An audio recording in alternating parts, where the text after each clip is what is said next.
Hey, Justin here from the CoinFront. Today I'll be interviewing Antoine and Edward from the Bumblebee Exchange. They are one of the first companies to bring a Bitcoin ATM to Toronto, located down at Snakes and Lattes. A very exciting time, very exciting interview. Check it out. Hope you enjoy.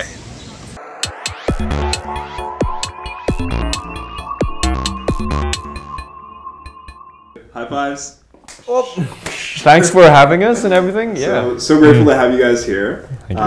And you know, I know a lot about you because I'm a fan, but I'm sure the audience doesn't really know much about you, your story, where you came from. Yep. So I just want to have a great opportunity to meet with you guys and to talk with you and to find out more about that. So so starting off, like what's your story? What your backgrounds, how you guys came together, your qualifications, all that. Yeah. Love to hear about it.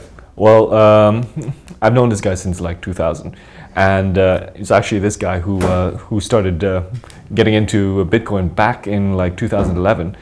I saw Bitcoin first time I saw it. I was on the Tor, the darknets. Yeah. And then I saw it. I didn't really pay attention to it, and then about 2 weeks later, I saw it again, and then I'm like, I have to pay attention to this. And I saw it and I realized that it could be used as an alternative payment system to credit cards. And just that on its own was reason enough for me to want to buy some. That in combination with the fact that there are only 21 million Bitcoins that can ever exist. Yeah. And if Bitcoin were to expand to a global scale, 21 million is not that much. So say you own 100 Bitcoins, that's a substantial fraction of whatever global economy that Bitcoin has, right? Yeah, especially 7 billion people on the planet. Exactly, right? Yeah. So 21 million, and I just bought some in 2011. The first ones I bought were at $2, and I convinced my whole family to buy some. We bought between $2 and $26. Actually, in 2011, 2012, I literally told all my friends to buy Bitcoin, and one person listened. Yeah, but did you listen? No. It took me a while. Like my part in it just didn't really like I knew about Bitcoin, I knew how it works, but because of my financial situation at the time, I couldn't really get into it. Yeah. But I only did on this January when Antoine and his cousins and his brother Steph came up to me and said, "Hey, we're starting a startup. Cool. We have this machine, and we want to put it somewhere." And like, how do we go? And we're doing this from scratch. So you want to join? It's like, yeah, and I took it. Cool. Yeah, and everything started from there. Is the man responsible for all our branding? Cool. The very cool graphics on the machine and the wall stickers behind there. Well, I can't take all the credit for it. The illustrator who did the part of the logo, the co-branding logo with Snakes and Lattes, is actually the brother of the owner. Yeah, and he's world famous for it, right? Oh wow! Cool. And he also Julien Castany, cool. And he actually made the logo for Snakes and Lattes. So having him create our he created yours or helped in it. Like a co-creation. Yeah, well, that's cool. We had a design drawn up. Yeah, and we gave it to him. It's like, hey, Julien, could you help us make this? Yeah, and we'd put your name on it. It would be so awesome if you did, and he did it for us. Nice. And he designed it for us. Yeah. You're doing the graphic designing and a lot of branding. Exactly. A lot of branding, identity. Yeah. So that's Edward. I'm a programmer. I'm the one who got us into Bitcoin. I know about Bitcoin. I'm part of the Bitcoin community in Toronto. Yeah. And then there's Sebastian, my cousin, who's a businessman by nature. So Seb, he does more of you're saying the marketing or? Yeah, no, he helped us get incorporated. He helps us with marketing too and business related. A lot of the strategies behind that. He would chip in, and then cool. We wouldn't be set up and successful right now. And then the fourth member is my brother who graduated from chemical engineering, and he helps us stay on track by managing all our projects. Yeah. So that's the team. That's the energy behind Bumblebee. Making it happen. Yeah, and I wouldn't say our roles define what we did for the company because we wore so many hats. We're a startup. There's so many different things to do.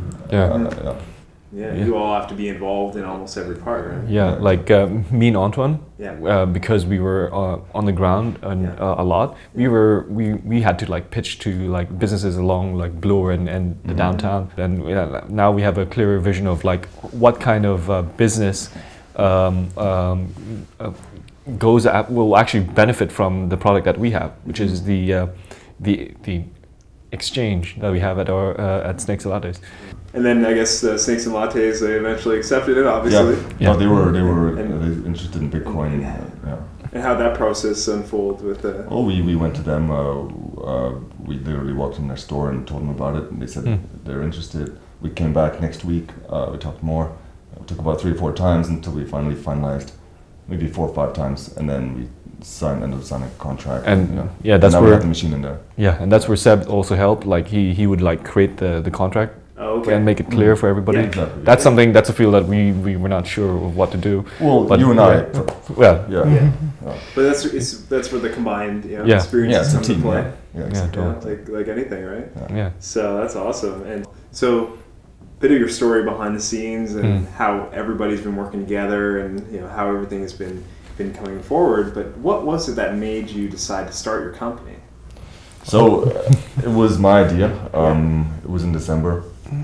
I was researching Bitcoin ATMs. Realized Toronto didn't have one, so I decided why not buy one. So I went to my cousin and said, "Hey, Sebastian, do you want to get a Bitcoin ATM here in Toronto?" And he's like, "Yeah, let's do it." And the next week we ordered it. Cool. So that's what made you decide to start your company, was because you realized that there was a need for an ATM. Yeah, and ours.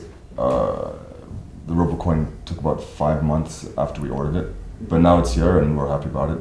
So it's great. Yeah, like we knew there was a similar like machine in Vancouver, and then we read about how successful it was, and we kind of saw that an ATM is a good way of bringing Bitcoin to the public. Yeah, that's huge, because we feel that ATMs will be responsible for really driving Bitcoin adoption right away. Did you guys see the movie Jobs? No. Steve Jobs. No. So, no, not yet. Yeah, it came out about a year ago or so. Yeah. And this was actually also in his autobiography. One of the things that Steve Jobs really focused on with Mac and Apple was making it so a 58-year-old grandmother from Nebraska could use. I don't feel like the machine that we have is there yet. Yet, keyword. Yes, yet. Because the way the Bitcoin network works, it's very challenging to make a system that will allow people to use it very easily.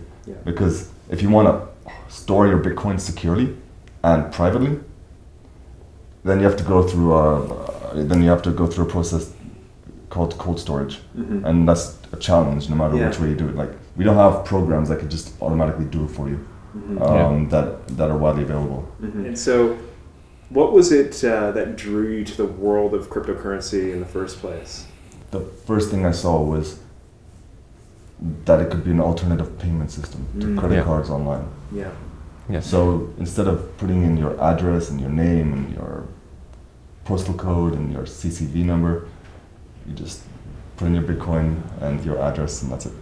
What drew me to like Bitcoin was like how it's a new way of actually like thinking about something that we do every day, but like in a very archaic way. Cryptography, it's number theory, or the software that secures Bitcoin is also the software that secures our nuclear launch codes. So if somebody breaks Bitcoin, we're going to have pitfalls to worry about. And that might just end the world. SHA 256. I wouldn't call it software actually, but a little bit more than that. But like I was saying, the being mathematically designed is important, because it's no longer speculative to a human whim. People think I'm crazy when I say Canadian dollars and American dollars are backed by armies and tanks and nuclear bombs. Coercion, But Bitcoin is backed by math. Why did you choose to operate an ATM? Well, to answer that, over some of the other options. Our mandate with Bumblebee Exchange is really to make like Bitcoin approachable, easy to use. But to do that, you had to make the idea of Bitcoin comfortable to people. Yes. We found that an ATM was actually a metaphor, an object. It gives Bitcoin a physical presence. Yeah, Yes. and a metaphor that people actually understood as something secure. ATMs or exchanges are actually secure.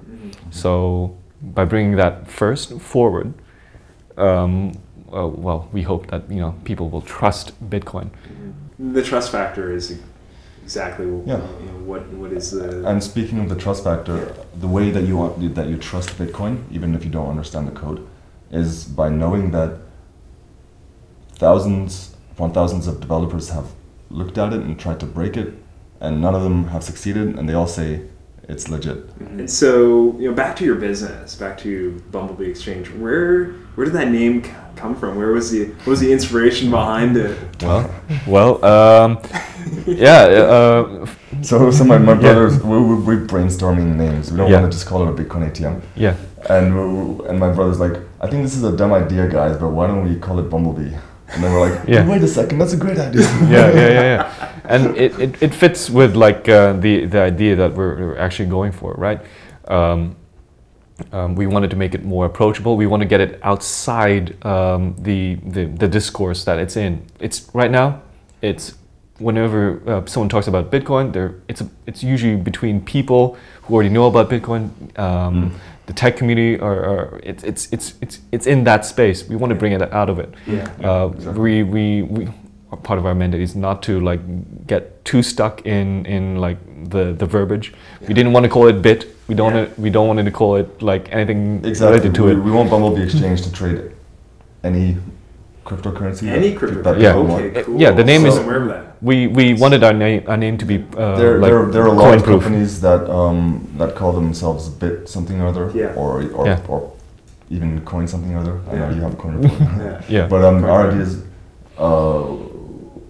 we'd rather be more agnostic to that, and so that it sort of survives the trends. So I mean, what happens if one day Bitcoin is no longer the premier, the most highly valued cryptocurrency out there? It's possible that it won't be. Just like Netscape used to be the browser, the browser, or Alta Vista. Yeah, exactly. Or AOL. Before Google. So who's to say Bitcoin's going to be the big one?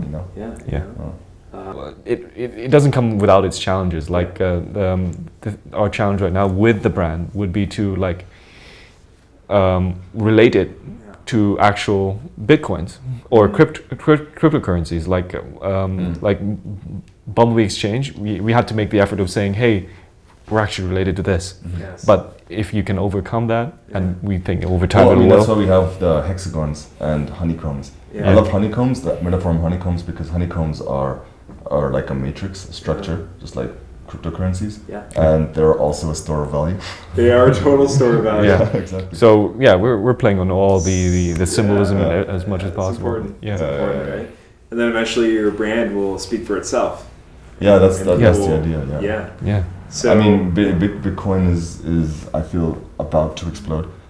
We actually joined the CFIB, as the Canadian Federation of Independent Businesses. They're a lobbying group for independent businesses, and we are their first Bitcoin-related business. And I've talked to some of the executives there, and they don't know exactly how Bitcoin works, but they're aware of it, and they're very interested because it can save merchants on credit card fees. So just that by itself. Like I said, Bitcoin is an alternative payment system. Just that by itself, saving on transaction costs, will mean that they won't hesitate to adopt it if they understand it. There's so many different ATMs available. There's now there's becoming more and more. It's becoming more popular. At least 8 makes. There's 8 different makes. There's more. There's ATMs open in Vancouver, around the world, here in Toronto. But what is it that sets your ATM apart from the others? Well, from my point of view, I think what sets us apart is our brand. How our mandate is actually like to be actively like being out there and making Bitcoin like friendly to people, I would say are we've got a great location with an already established culture, board game cafe, Snicks and Lattes. Yeah. So it's great for people to walk in there and see the Bumblebee Exchange and associate that with Bitcoin. And have that be their first Bitcoin experience. Amazing. Well, I'm so happy to have you guys come by and chat, and I'm sure this is going to be the first of many. Yeah. And so I'd like to thank you, Justin. Yeah, Everett, Pleasure. Antoine. Yep. Thanks for coming by, guys, and sharing your insight and your story. It's been fascinating, and I know it's just starting, and there's years and years ahead of awesomeness. Thanks for having us here, and we're excited about sharing stuff with you. Love to support, guys. Okay, thank you.